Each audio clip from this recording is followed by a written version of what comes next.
Si te mueres mañana, no te quedes con ganas de nada, con ganas de nada. Hoy.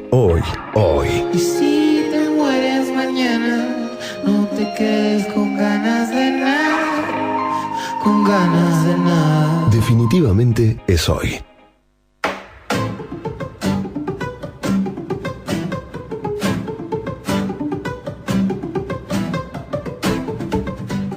¿Qué características tendrá la nueva posibilidad de producir energía para consumo propio e inyectar lo que sobra a la red para que la usen otras personas en otros ámbitos?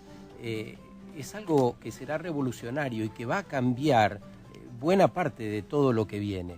Enseguida, con Juan Carlos Villalonga, el autor de la ley aquí en Sábado Verde. Mientras, vamos a ir completando lo que adelantó Thaís en el arranque, porque se viene una nueva cumbre de cambio climático. Arranquemos por lo primero, ¿no? ¿Cuáles son los objetivos de esta nueva cumbre? Sí, ¿cuáles son los objetivos? Y además te lo relaciono con lo que vamos a hablar después con Villalonga, porque justamente para hacer frente al cambio climático, lo principal es que tenemos que modificar el sistema de energía, ¿no? Claro. Que hoy depende de combustibles fósiles y pasa a renovables. Y bueno, esta famosa COP, que se llama así por la conferencia de las partes, como viene en inglés, la COP24 se va a realizar en menos de un mes, del 2 de diciembre al 14 de diciembre, en Katowice, que es una ciudad de Polonia, y yo voy a retomar 3 objetivos que dijo que la propia Patricia Espinosa, que es la secretaria ejecutiva y la que coordina justamente las COP, que creo que ordena un poco lo que tiene que pasar. ¿Por qué digo esto? Porque no significa que después sea lo que pase. Hoy tenemos un acuerdo de París que fue consensuado, que fue ratificado por distintas partes. Ahora, en lo que se está trabajando es en cómo se va a implementar. O sea, cómo se van a cumplir esos objetivos. Y entonces ahí entra esto de que en la COP se tiene que concluir lo que se llama como el rulebook o reglamento, el proceso de trabajo. Esto, cuáles son las reglas, cómo cada uno de los países ¿sí? va a llegar a cumplir con aquellos, ¿sí? con esos planes nacionales que ellos mismos presentaron. Y entonces esto es en lo que viene, te diría que hay bastantes discusiones, porque acá no se trata de hablar de temas separados, sino que todos los temas están relacionados. O sea, cuando se habla de financiamiento, hay financiamiento en relación a adaptación, en relación a mitigación, ¿se entiende? Y cuando se habla de adaptación es en relación a otros temas. Entonces es mucho lo que se pone en juego.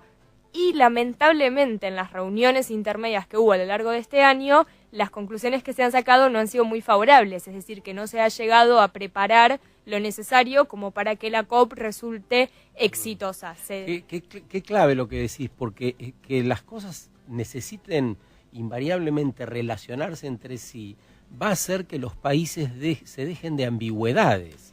Es decir, como hablábamos la otra vez, o somos sustentables o no lo somos. Entonces los contrasentidos de seguir explotando fósiles y incentivar o decir que se incentivan las renovables, empiezan a desdibujarse y empiezan a quedar a la vista y ya no son aceptables. Totalmente. Vos hoy mencionabas respecto de tu charla la urgencia. El informe del IPCC que se presentó, que acá estuvimos hablando en el programa, no salió casualmente antes de esta COP, sino que justamente dio el escenario, porque lo que dice el Acuerdo de París es que hay que lograr que el aumento de la temperatura no supere los 2 grados centígrados. Exacto. Con esfuerzos al 1.5. Ahora ya sabemos cuál es ese escenario del 1.5 gracias a lo que dijo la ciencia. Y también en el informe no solo se alarmó, sino que también se trazaron cuáles son esos caminos en lo que hay que hacer. Y ahí entonces voy al segundo objetivo, que tiene que ver con aumentar la acción climática, es decir, que los países tienen que ser más ambiciosos. Si hoy todos los países cumplen con todo lo que se propusieron,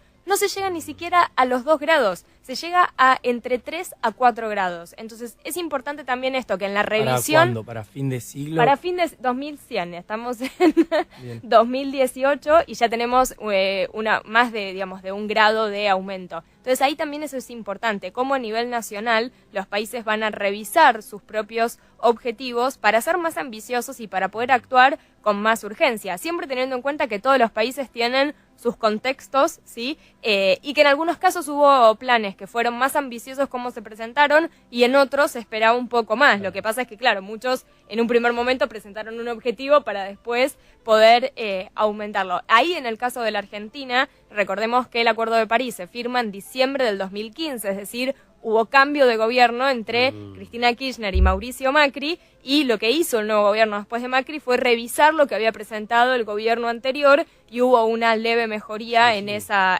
revisión. Sí, lo que importa es lo que hacen y que sea de modo transversal, porque, digamos, se suele hablar de bajar las emisiones, se suele hablar del ganado, se suele hablar de las fábricas y demás, pero también cuando planificamos nuestras ciudades, cada obra que se haga en cada ciudad de la Argentina va a tener que ver con relacionar esa necesaria mitigación, los efectos y demás del cambio climático, ¿no? Va como central en esto.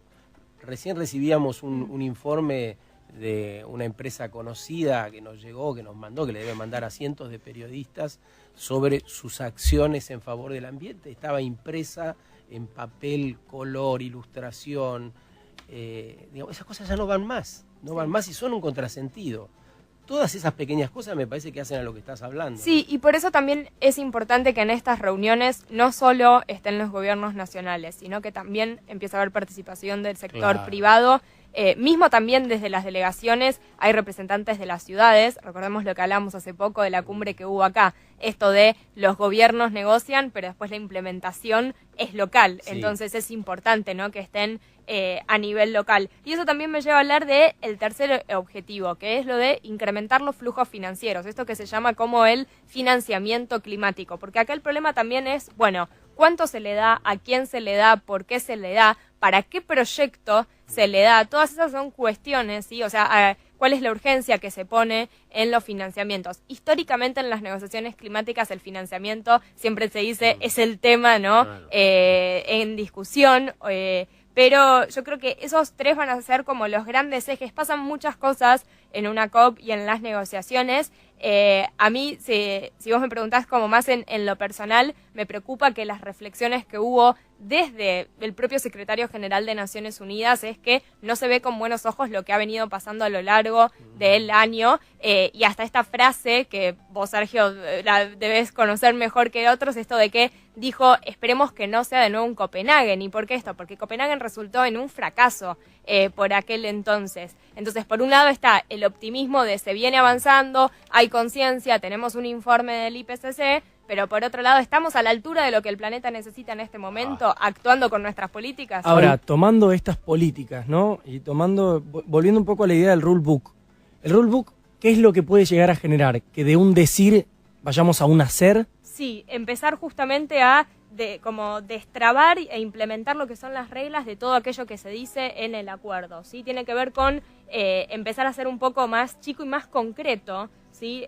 Los grandes objetivos que tiene el Acuerdo de París. Por eso se dice es como el proceso de trabajo. El tema es que tiene que haber consenso en cómo va a ser ese proceso de trabajo, y también los planes de cada uno de los gobiernos se tienen que hacer más ambiciosos para poder cumplir con ese plan de trabajo, con esas reglas, ¿no? Claro, porque pensaba, ¿no? Años atrás, por ahí fines del 2015, cuando se firma Acuerdo de París, recuerdo una conversación que tuvimos los tres donde yo decía, bueno, pero existen posibles multas, existen posibles recaudos, llamados de atención, digo, que pongan a los países un poco en jaque si no cumplen. No. Y la respuesta era no. Entonces tal vez, escuchar de esta implementación del rulebook por ahí ayude a empezar a gestionar, a convertir en gestión estos deseos o estas premisas enunciadas. No hay como una suerte de jurado, sí, que quizás a uno le encantaría que haya y que sancione, pero sí el hecho de que dentro de lo que es el Acuerdo de París haya una periodicidad en cuando los países tienen que revisar los compromisos que presentaron, es una manera de control, porque cuando vos lo tenés que revisar, teóricamente después no puedes volver a presentar lo mismo, tenés que presentar algo más ambicioso. No es quizás lo ideal que esperaríamos nosotros y que esperaría quizás la urgencia de la situación, pero es una manera de por lo menos empezar a establecer un control.